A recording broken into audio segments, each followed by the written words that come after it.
Hello everyone, very very good afternoon.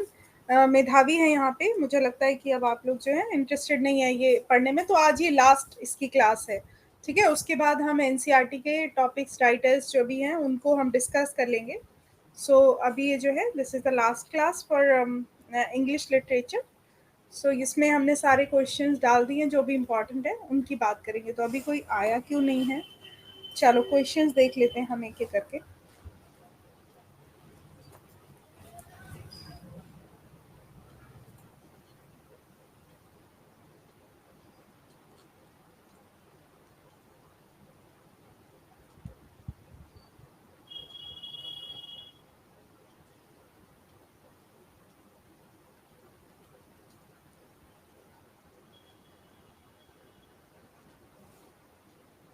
हाँ जी, told by an idiot was written by. शायद मैंने ये बताया था, थोड़ा सा डिस्कस कराया था।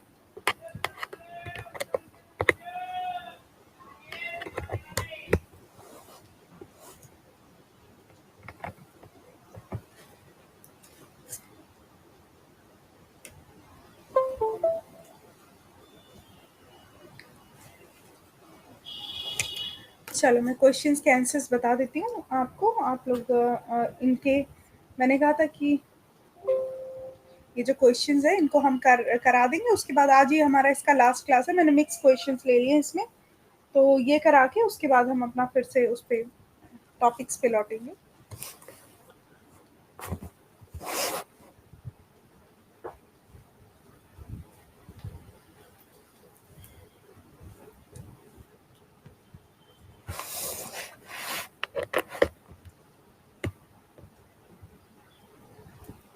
इरम, ये मैंने कराए नहीं है। ये मैंने कराए नहीं है। अब कल से आपके ये क्लासेस नहीं होंगे, ये हमारा लास्ट है। रिवीजन करना है तो रिवीजन कर लो, मुझे कोई दिक्कत नहीं है। अगर आपको रिवीजन करना है तो रिवीजन कर लो। थोड़े बहुत क्वेश्चंस करा देती हूँ और रिवीजन करा देती हूँ आपको।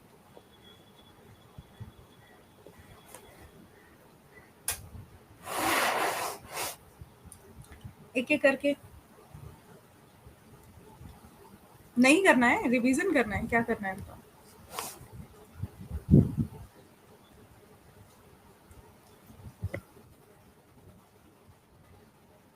चलो ओके, चलो ठीक है। पहले जो है हम कुछ रिवीजन वाले क्वेश्चंस ले लेते हैं।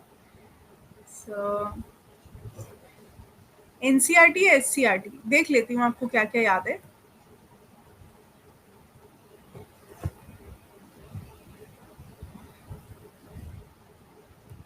चलो ठीक है, दोनों का ले लेती हूँ एक एक करके। चलो फिर जल्दी जल्दी बताना, फिर खूब सारे क्वेश्चंस आपके हो जाएंगे इसमें। रिवीजन ले लेती हूँ और प्रैक्टिस ले लेती हूँ, ऐसा कर लो। No problem.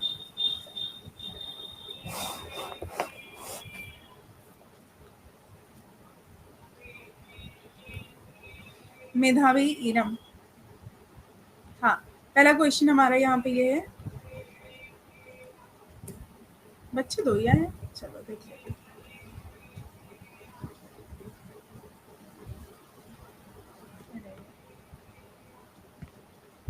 Who announced the entry of the cobra into compound? सबसे पहले तो बताओ, A Snake in Grass किसने लिखी है? जल्दी जल्दी सारे लोग। A Snake in Grass is written by।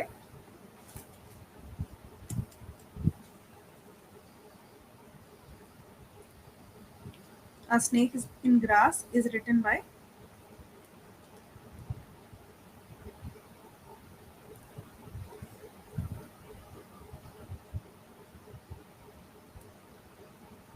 अभी वैसे आता ही है क्वेश्चन।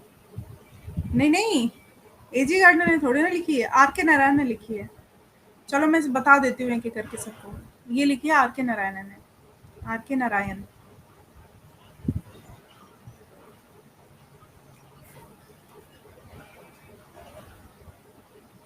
अच्छा, ये who announce the entry of the cobra into compound नाम था। ये जो था साइकिलिस्ट था, इसने कहा साइकिल से जा रहा था तो उसने बताया। How many children does the lady have? कितने बच्चे थे इसके?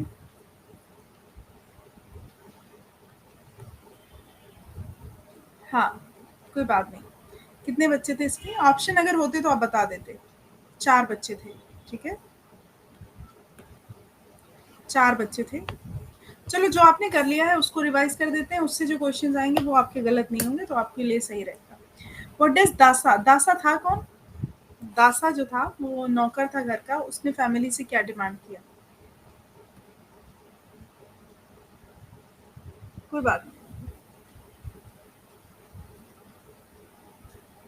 दासा ने डिमांड किया था क्या? Grass cutter. ठीक है, याद होगा। Till when should one not think of buying any article made of iron? कब तक कोई भी आयरन की चीज नहीं खरीदी जा सकती थी स्नेक इन ग्रास में?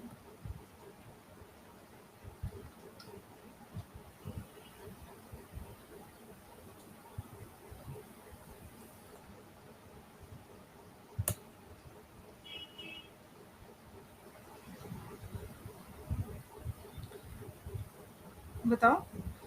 जब तक वॉर खत्म नहीं हो जाता, सेकेंड वर्ल्ड वॉर का टाइम 1945 का, जब तक वो खत्म नहीं हो जाता तब तक आप कुछ भी लोहे का नहीं खरीद सकते। As per the beggar's belief, which god had visited the house in the form of a cobra?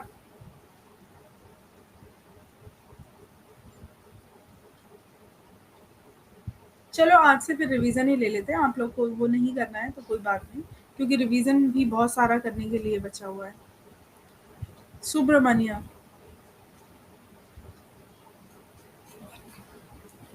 Subramanya. The beggar, बेगर एक आया था, याद होगा आपको।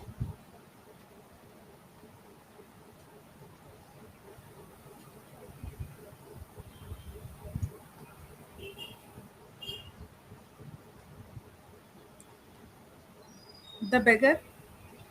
हाँ, स्नेक चामर उसने भेजा था। स्नेक चामर भेजा था। वेयर हैज दासा कन्फाइंड द कोबरा?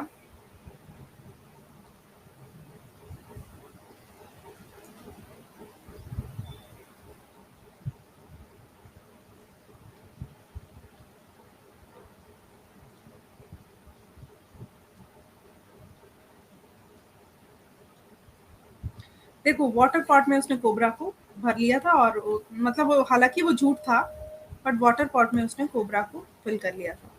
हाँ, इसके कौन है इसके राइटर, मैंने पहले ही बता दिया था।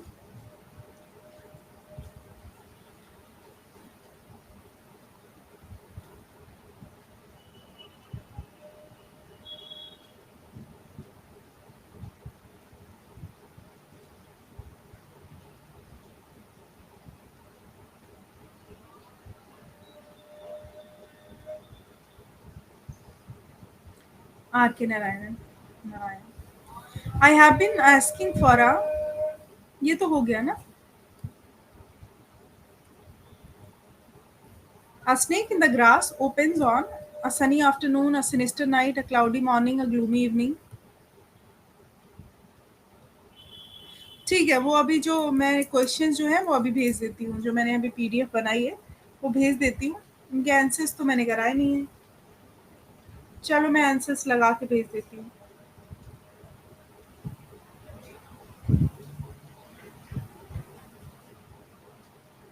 एक Sunny afternoon, a story a snake in grass, sunny afternoon.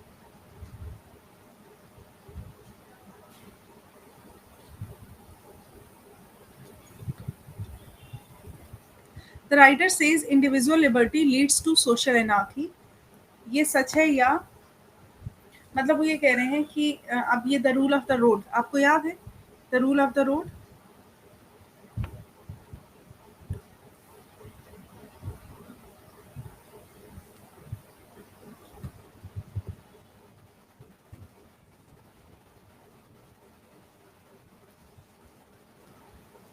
हाँ, तो आप इससे अग्री कर रहे हैं या नहीं? देखो, ये एजी गार्डनर का है पहली बात तो।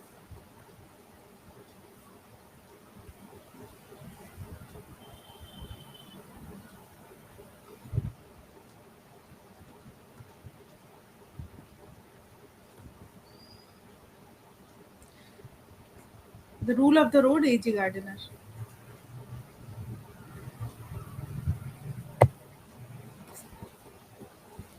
Why should we not feel offended when stopped by the traffic policeman?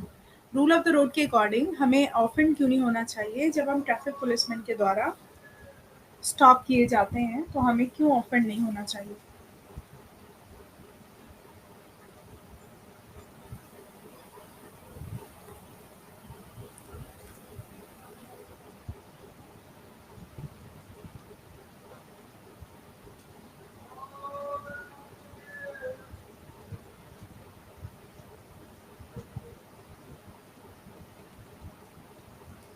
हाँ, देखो, क्यों, which part is, sorry sorry, हमने ये पढ़ लिया। इसमें लिखा है which part is incorrect, which part is incorrect. तो इसमें इनकरेक्ट है, वो ऊपर स्टेटमेंट मत देखो, ये पार्ट देखो कौन सा पार्ट इनकरेक्ट है। तो इनकरेक्ट जो है वो पार्ट है कि police man is a symbol of dictatorship. इस क्वेश्चन में थोड़ा सा ध्यान देना है। तो हम नीचे वाला पार्ट अगर देखें तो उसके अकॉर्डिंग हमारा ऑप्शन 3 होगा, क्योंकि police man is not a symbol not of tyranny but of liberty, ये सही है। Policeman makes arrangement for us so that everybody can enjoy liberty, सही है। तो थर्ड ऑप्शन हमारा गलत है। ठीक है, इसमें बात हो रही है, the truth is that I never red blue book for pleasure, I read them for the very humble purpose of turning an honest Penney out of them. ये जो है हमारा, इसमें क्या करना है आपको, मतलब इसमें जो लिखा हुआ है ब्लू बुक के बारे में, यहाँ पर what does the writer mean when he says he never reads blue books for pleasure, उसका क्या मतलब है? तो यहाँ पे ये आंसर दिया हुआ है कि ब्लू बुक किस लिए पढ़ी जाती है, जब कोई बिजनेस शुरू करना होता है, ठीक है, या फिर कोई पॉलिटिकल थिंग्स की चीज़ों का मतलब जायजा लेना होता है, इसीलिए ब्लू बुक पढ़ते हैं। हाँ, नेक्स्ट क्वेश्चन है हमारा, what is blue book, why does he red them, which is incorrect? अभी मैं आपको अभी मैं आपको एनसीईआरटी के, अच्छा, ओके मेधावी, अभी मैं आपको एनसीईआरटी के सारे राइटर्स के एक मतलब जो हमारा फ्लामिंगो है, फ्लामिंगो प्रोज के सारे चैप्टर्स के राइटर्स लिख के दे देती हूँ, ठीक है, अभी लिखा देती हूँ, वो आप लोग याद कर लेना।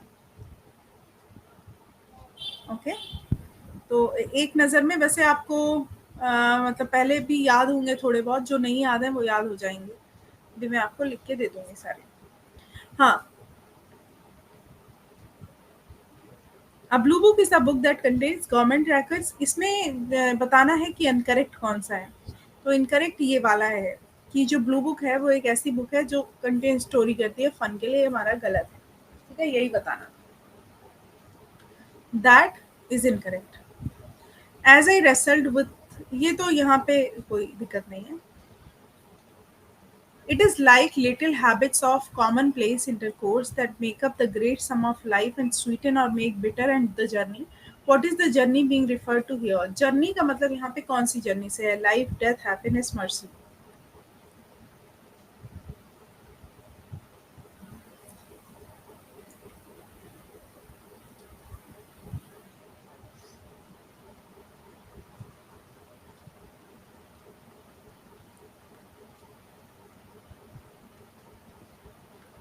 लाइफ से रिलेटेड है ये।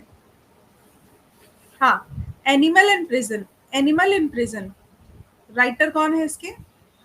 Mister JL Nehru. Animal in prison के राइटर कौन है? JL Nehru. Which statement is not true about Mr. Jawaharlal Nehru?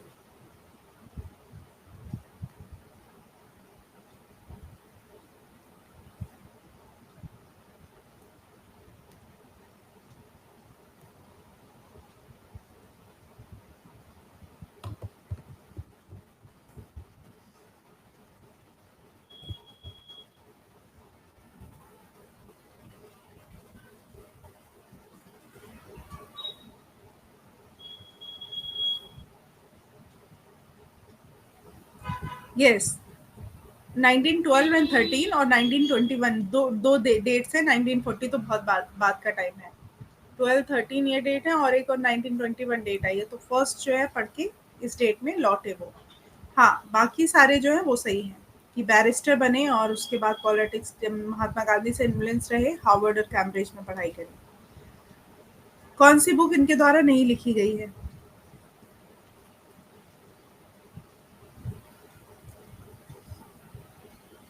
Which book is not written by Nehru?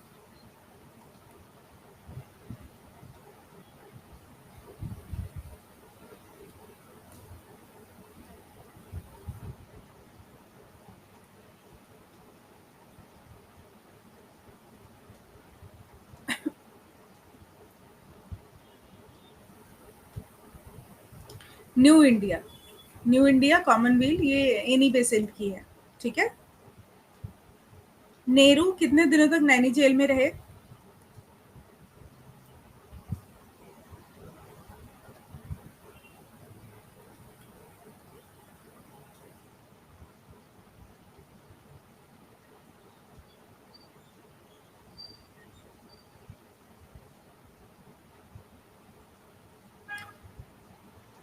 14.5 months, 14.5 महीने।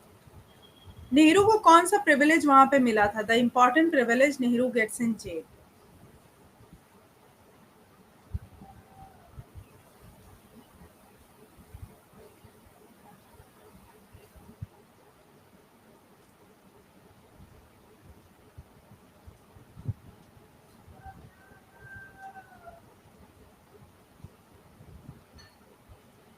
उनका नेचर के साथ contact, his contact with nature. Why was the winters sometimes not pleasant in present? Winters कभी कभी present में present कब नहीं होते?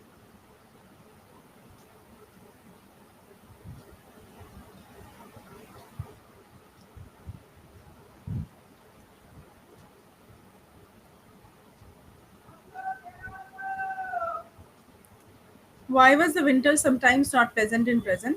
क्योंकि वहां पे ना कोई भी, देखो सेकंड ऑप्शन गलत है, सेकंड ऑप्शन तो सही है। इसमें there is nothing to eat and drink, ये वाला ऑप्शन नहीं होगा। पहला वाला ऑप्शन जो है, there is no path of sunlight, इसीलिए उनको प्रॉब्लम होती थी, अदरवाइज उन्हें खाने पीने का कोई प्रॉब्लम नहीं था। Why did the prisoner so often observe the small animals? Prisoner जो है स्मॉल एनिमल्स को क्यों ऑब्जर्व करते थे?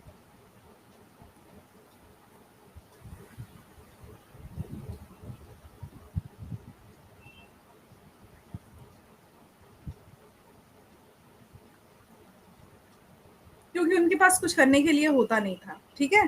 ड्यू टू लोनलीनेस, और वो नेचर में इन्वॉल्व रखते थे और उससे इंटरेक्ट होने की कोशिश करते थे। Both options are correct. How does Nehru expresses his connection with animals in animal in prison? कैसे अपना कनेक्शन एक्सप्रेस करते थे एनिमल इन प्रिजन में? इसमें observing the life of the animals, by giving them food to eat, by playing with them, all are correct. ठीक है।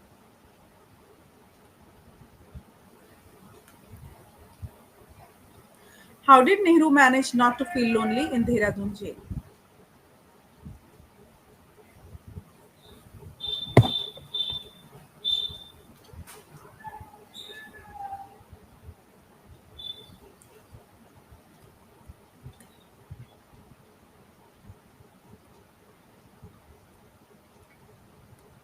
Yes.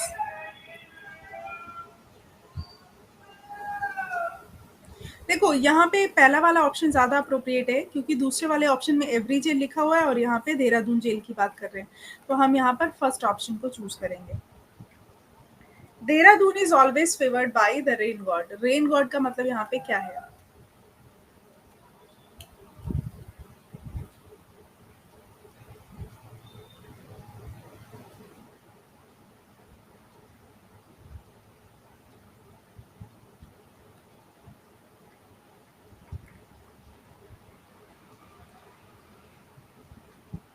तो monsoon rains को रेन गॉड बोलते हैं। रेनिंग हैविली नहीं, मतलब ना मानसून रेन्स को वहां पे रेन गॉड बोलते हैं इसमें। Their stalking of prey, prey का मतलब होता है शिकार करना, उनका शिकार करने के लिए जो स्टॉकिंग होती थी, and chasing each other looked interesting. यहाँ पर नेहरू जी किसकी बात करते हैं? लिजर्ड्स की, बैट्स की, आंट्स की, स्क्विरल्स की?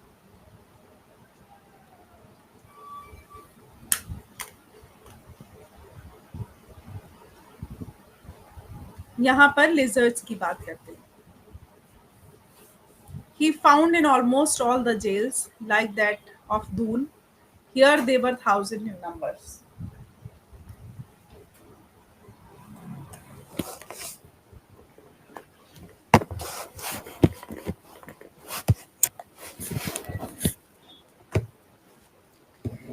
एक्चुअली हर जगह ना बहुत ज़्यादा वो होते थे कबूतर, ठीक है? तो pigeons will be the right answer. The scientific point of view, किसने लिखा ये सबसे पहले तो बताओ? साइंटिफिक पॉइंट ऑफ व्यू किसने लिखा? चलो ये क्वेश्चंस में आ जाएगा। हर टॉपिक जो जिसने लिखा है उसमें आ जाएगा क्वेश्चंस में, कोई दिक्कत नहीं है।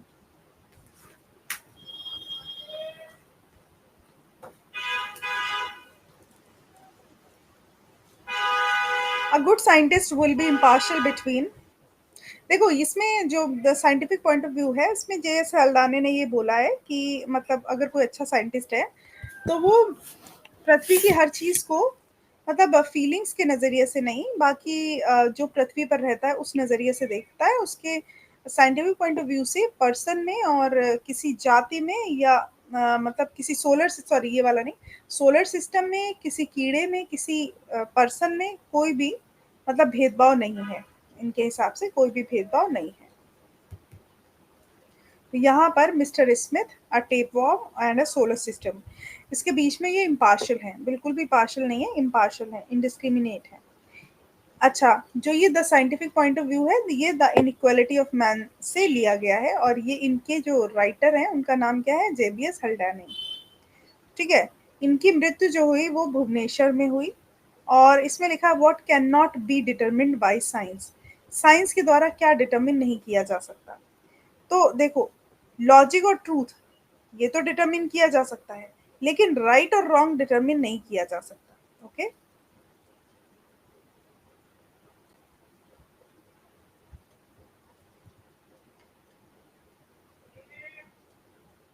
एक minute. Who is not true, what is not true about scientific stand point, scientific stand point को लेकर के क्या ट्रू नहीं है?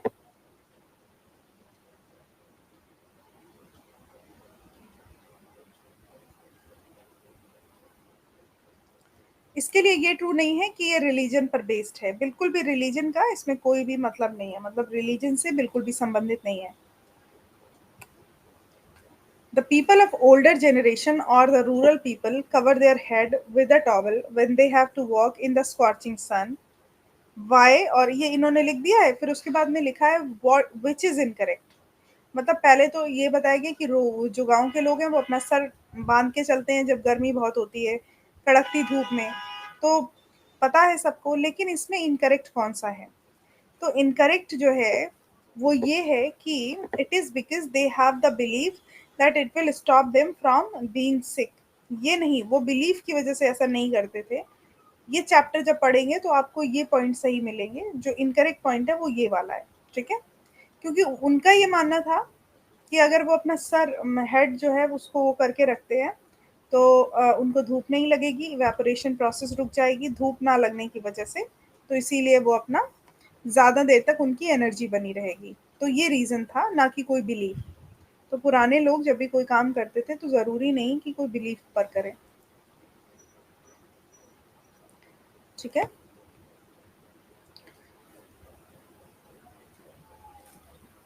The basic tools of science are not correct, मतलब साइंस में कौन सा बेसिक टूल नहीं आता है? तो मैं बता देती हूँ। टॉपिक के अकॉर्डिंग ऑर्थोडॉक्स थिंकिंग जो है वो साइंस का कोई भी बेसिक टूल नहीं है।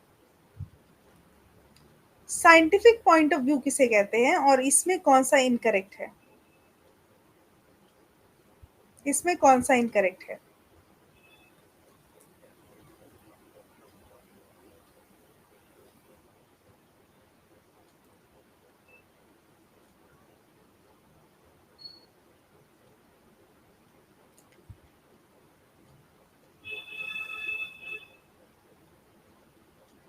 यस, मेधावी अकेला आंसर दे रहा है। मैं समझ रही हूँ। मैं चलो ये अब जो क्लासेस है इनमें जब अब जो भी मेरे को नोट्स भेजना होगा वो मैं ग्रुप पे भेज दूंगी। तो अब क्लासेस में आगे नहीं बढ़वाऊंगी क्योंकि बच्चे मुझे लगता है क्लास में अब जो है नोट्स भेज दूंगी और यूट्यूब पर ले लूंगी क्लासेस, क्योंकि अब मुझे लग रहा है कि आप लोग का इंटरेस्ट बढ़ रहा है, मतलब खत्म हो रहा है इसमें, क्योंकि ऑब्वियसली एग्जाम पास आ गया है, सेल्फ स्टडी का टाइम आ गया है। एक चीज मैं देख लेती हूँ। हाँ, there are major hypothesis and prediction की बात जो है वो गलत है। Uh according to author which statement is correct, जो हमारा साइंटिफिक पॉइंट ऑफ व्यू है उसमें कौन सा स्टेटमेंट करेक्ट है। तो अब ये जो है सारे स्टेटमेंट्स इसमें जो हैं वो करेक्ट हैं, क्योंकि सारे स्टेटमेंट्स जो हैं यही बता रहे हैं कि साइंस को कैसे आदमी यूज़ करता है। जब भी कोई प्रॉब्लम होती है तो डॉक्टर के पास जाता है, ना कि मंदिर जाता है। मतलब इस तरीके से साइंस जो भी मानती है उसके साथ लॉजिक और रीज़न देती है, इसीलिए साइंस जो है वो इम्पॉर्टेंट है। और साइंस को मानना मतलब साइंस को मानना इट इज़ अ लॉजिक। चलो, leader of man, leader of man के राइटर कौन है? लीडर ऑफ मैन के राइटर कौन है, बताना। Good afternoon Jitendra, leader of man के राइटर कौन है?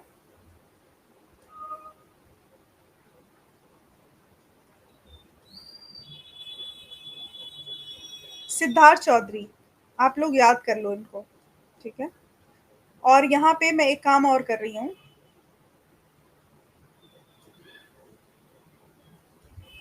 मैं यहाँ पे आपको ये गलत है, विच इज़ इनकरेक्ट लिखा तो ये गलत है।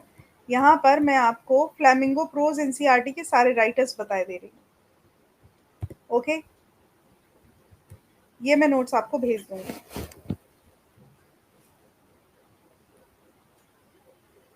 अगर आपको पता है तो बताओ। तो फ्लेमिंगो प्रोज हमने कराया है ना। पहला चैप्टर कौन सा है? Chapter 1, the lost lesson. The lost lesson याद है कौन है इसके राइटर? इधर टॉपिक डालो, मतलब चैप्टर, इधर डालो ऑथर। अगर आपको पता है तो आप बता दो। ये फ्रेंच शॉर्ट स्टोरी राइटर और नॉवेलिस्ट अल्फोंसो डॉडेट है, ठीक है। क्या है इनका, क्या नाम है? अल्फोंसे डॉडेट। क्या है द लॉस्ट लेसन में? द लॉस्ट लेसन में फ्रांस प्रशियन वॉर जो है वो स्कूल लाइफ्स को अफेक्ट करता है। और उसमें मतलब जो है कि एक एक पर्सन, एक टीचर होता है, उसका लास्ट डे होता है, तो उस पर बेस्ड है। बहुत ही अच्छा है ये, ठीक है। The lost lesson, chapter 1। Chapter 2 हमारा कौन सा था? Lost spring. Lost spring, lost spring कौन था इसका ऑथर, बताना जरा। यस जितेंद्र।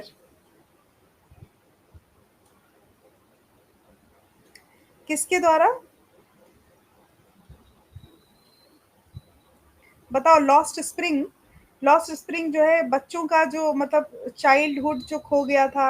आपको याद होगा कि बच्चे गरीबी में कोई जो है वो ट्रैश उठाता है, या कोई अब किसी को खाना नहीं मिलता। ये मैंने आपको कराई थी स्टोरी। और ये किसने लिखे? ऑथर कौन है? अनीस चंग। कौन है? अनीस चंग।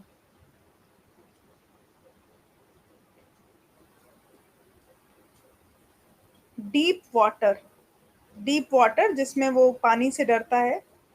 ऑथर कौन है इसके? पानी से डरता है राइटर। हाँ, डीप वाटर जो है इसके राइटर है हमारे विलियम डोगलास, जिनको 2 ग्लास पानी से डर लगता है। विलियम डोगलास।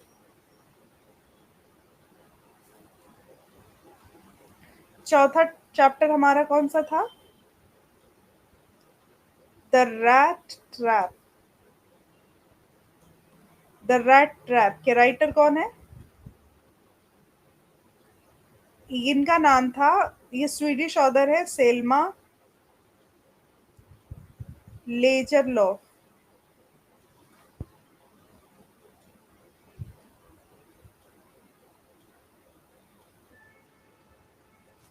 उसके बाद हमारा आता है इंडिगो।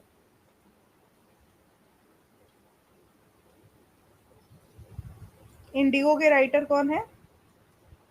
लुइस फिशर की the life of Mahatma Gandhi से लिया गया है, ठीक है।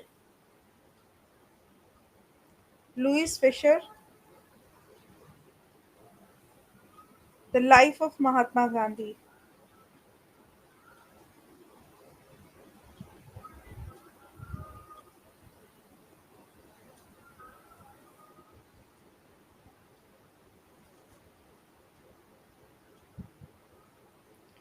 Poets and pancakes.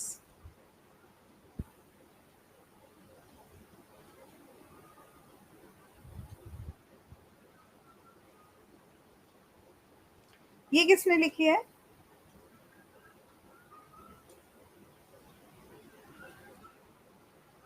Poets and pancakes याद आया वो जो मैंने बताया था कि कैसे सिनेमा स्टार्ट हुआ, अशोका मित्रन की बुक से, माई इयर्स विद बॉस। ठीक है, अशोका मित्रन की।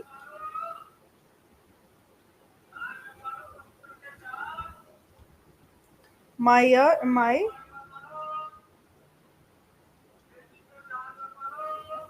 Years with boss.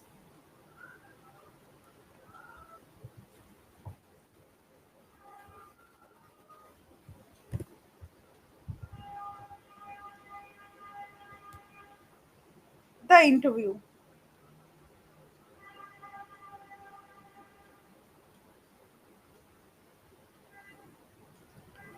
The interview, ये मतलब इसमें जो है इंटरव्यू के बारे में बात करते हैं, इंटरव्यू होना चाहिए या नहीं होना चाहिए। ये क्रिस्टोफर सिल्वेस्टर इंट्रोडक्शन से लिए गए हैं, उनके क्रिस्टोफर सिल्वेस्टर इंट्रोडक्शन बुक।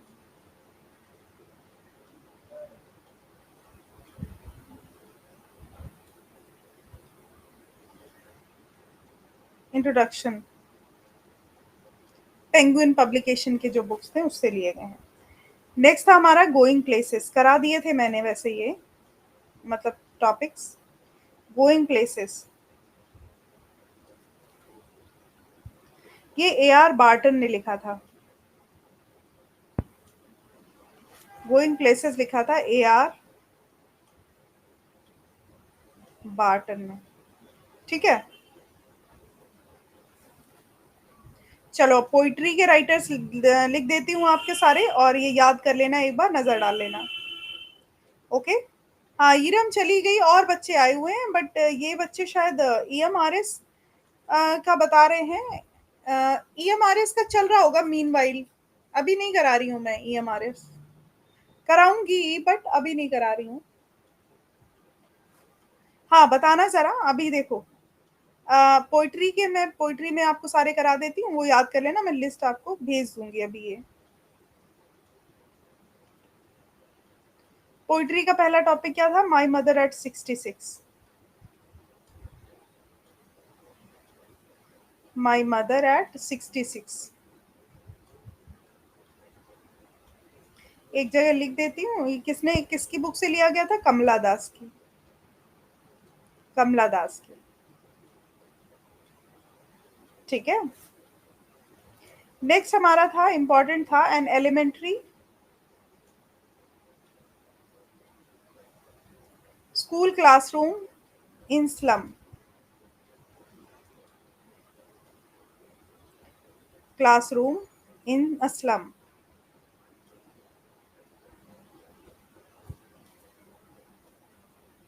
ये लिखा था स्टीफन स्पेंसर ने। ये पोइट्री किसकी है? Stephen Spender. ये ऑक्सफोर्ड ड्रॉप आउट है ये भाई। नेक्स्ट।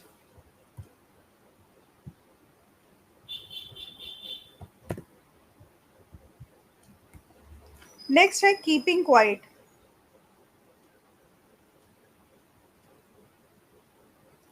कीपिंग क्वाइट किसकी है? ये नोबेल पुरस्कार मिला है इन्हें, पाब्लो नेरुदा।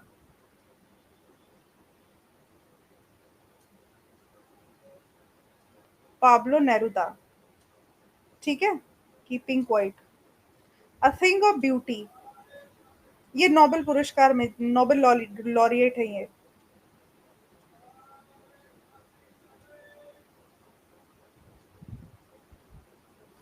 हाँ, नेक्स्ट क्वेश्चन है, a thing of beauty.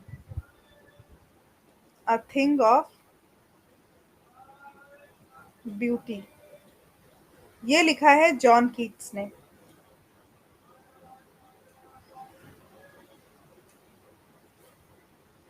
A road side stand.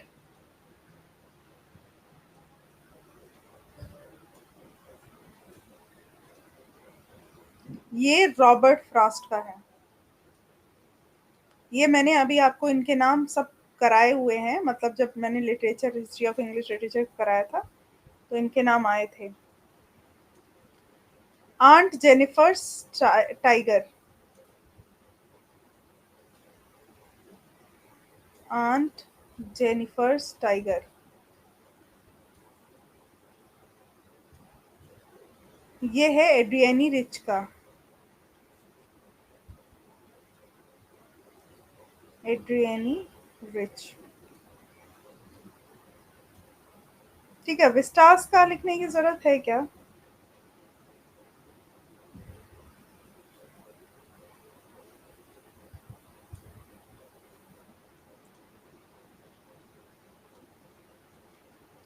ठीक है, तो ये मैंने लिखा दिया आपको।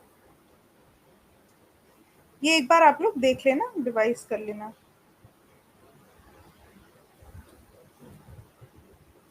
लीडर ऑफ मेन के बारे में ये एक दो क्वेश्चंस और कर लो, उसके बाद हम आपको मिलते हैं कल। अब शाम वाली क्लास में भी मैं आपको रिवीजन करा दूंगी जो हमने पहले करे हुए क्वेश्चंस उनका।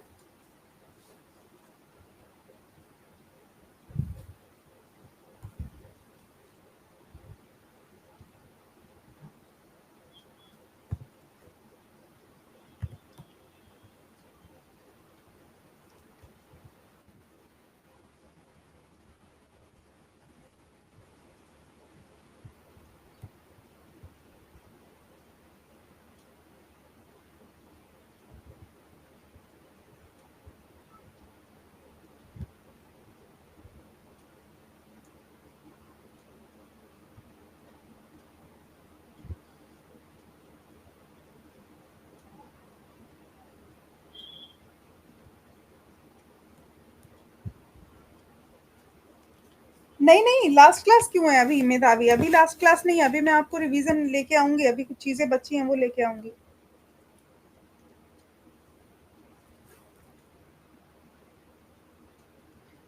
हाँ, situated in the city of Patna dash. ये रूप सिंह है जो है। Roop Singh works in an apartment as a guard situated in the city of Patna. अभी कुछ मॉक टेस्ट आपको कराने हैं। मॉक टेस्ट करा दूं मैं आपको, मैं बता दूंगी ग्रुप में जब मैं मॉक टेस्ट कराऊंगी, बस वो करा देती हूँ, उसके बाद आप लोग जो है फ्री है, उसके बाद अपना तैयारी कर लेना। नहीं, मैं इसलिए बोल रही थी ना, बच्चे क्लास में आ नहीं रहे हैं ना, तो थोड़ी थोड़ी देर क्लास ले लेंगे, 10 15 20 मिनट भी, आधे घंटे भी, तो थोड़ा एनर्जेटिक हो जाएंगे, चीजें जो है रिवाइज हो जाएंगी।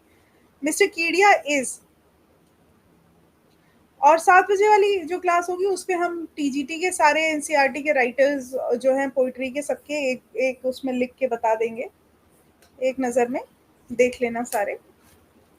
कीडिया के बारे में लीडर ऑफ मेन में क्या कहा गया है?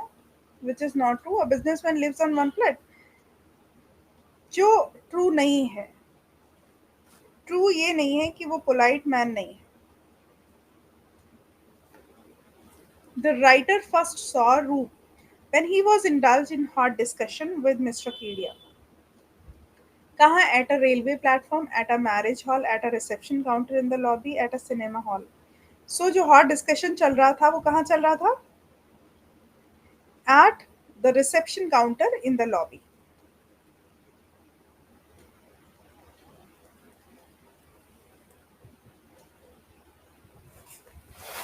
हाँ, अब यहाँ पे तो कोई है ही नहीं। चलो ठीक है, मैं आज का क्लास यहाँ खत्म कर देती हूँ, मैं आपको आंसर्स भेज देती हूँ, ये आपने पढ़ रखा है, चलो मैं इसको भेज देती हूँ, कोई दिक्कत नहीं है।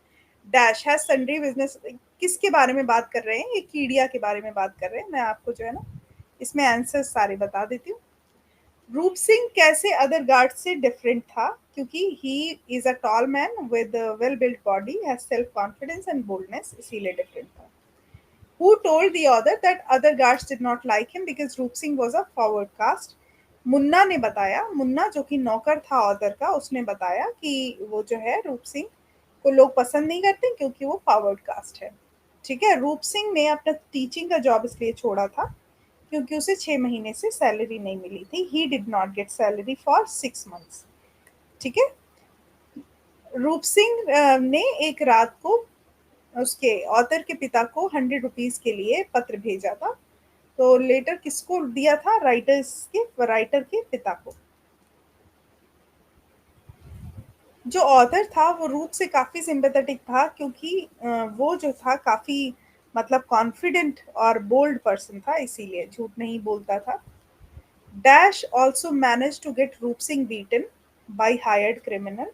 एक पर्सन था मिस्टर कीडिया जो रूप सिंह को बिल्कुल पसंद नहीं करता था, कुछ बहस हो गई थी उसके अंदर जाने को लेकर के, तो कोई डिस्कशन हो गया था, तो इसीलिए मिस्टर कीडिया रूप सिंह से नफरत करता था। हाँ, mother India, Subhash resign from civil services, why Subhash resign from civil services? क्योंकि उन्होंने सोचा कि देश को उस उनकी ज़रूरत है और गवर्नमेंट को ख़त्म करने का तरीका यही है कि गवर्नमेंट को पहले तो विथड्रॉ कर लो, इससे इसे छोड़ दो, गवर्नमेंट को विथड्रॉ कर लो, इसे छोड़ दो, तो इसी ये है। To whom was Subhash written in letter? किसको सुभाष ने लेटर लिखा? To his friend, to his mother, to himself या टू द गवर्नमेंट? तो सुभाष ने जो लेटर लिखा था वो अपनी मदर को लिखा था, सुभाष चंद्र बोस है यहाँ पे।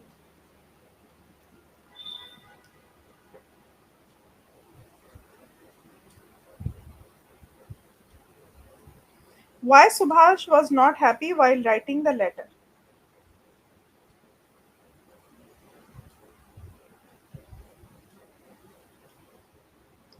क्योंकि he was aggrieved to see the pathetic condition of his mother India.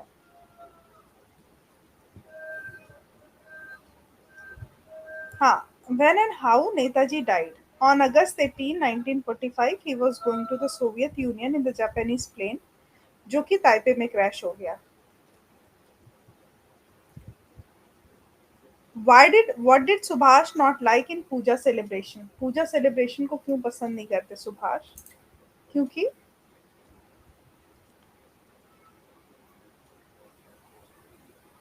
क्योंकि उन्हें लगता है कि ये वेस्टेज ऑफ मनी है, इतना ग्रैंड सेलिब्रेशन नहीं होना चाहिए और एनर्जी भी इसमें वेस्ट हो रही है।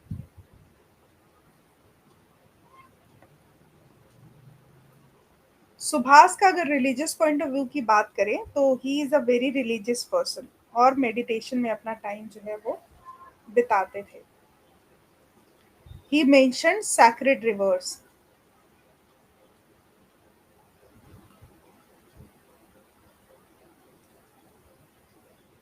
हाँ, ही मेंशन सैक्रेड रिवर्स। मेधावी आंसर दे रहे हो क्या? चल दे रही हो, मतलब दो, क्या है फिर इसका answer?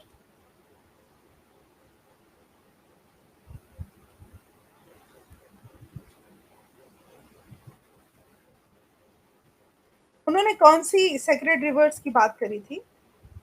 Ganga Yamuna, Ganga Godavari, Yamuna and Godavari, Ganga and Ramganga?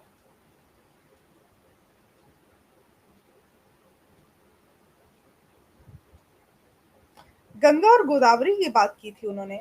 यहाँ पे तो गंगा और गोदावरी की बात की थी ना उन्होंने। मेधावी, आर यू देयर? यहाँ पे तो सच में मैं भी I am a little confused. वैसे यमुना और गोदावरी की तो बात नहीं की थी, या शायद यमुना गोदावरी की बात की। आई एम कंफ्यूज्ड, इसमें गंगा एंड गोदावरी की ही बात की थी शायद उन्होंने। एक बार चेक कर लेते हैं। क्योंकि यमुना का नाम क्यों लेंगे? उन्होंने सोचा एक गंगा नदी हो जाएगी हमारी नॉर्थ की और एक साउथ की हो जाएगी, ऐसे सोचा होगा उन्होंने, मुझे लगता है।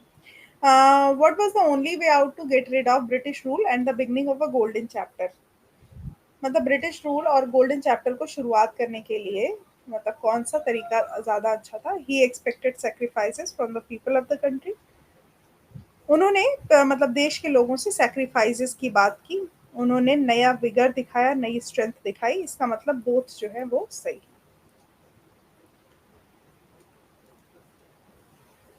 सुभाष चंद्र बोस ने इसे भगवान की पवित्र धरती क्यों कहा है? इसका क्या रीज़न है?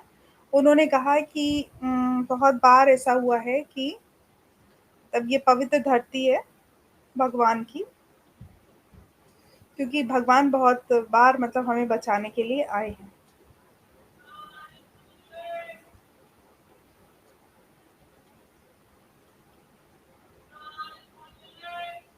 ये वाला जो है ये समझ नहीं आता है। चैप्टर के according why is mother India unfortunate? Mother India जो है वो अनफॉर्चुनेट क्यों है?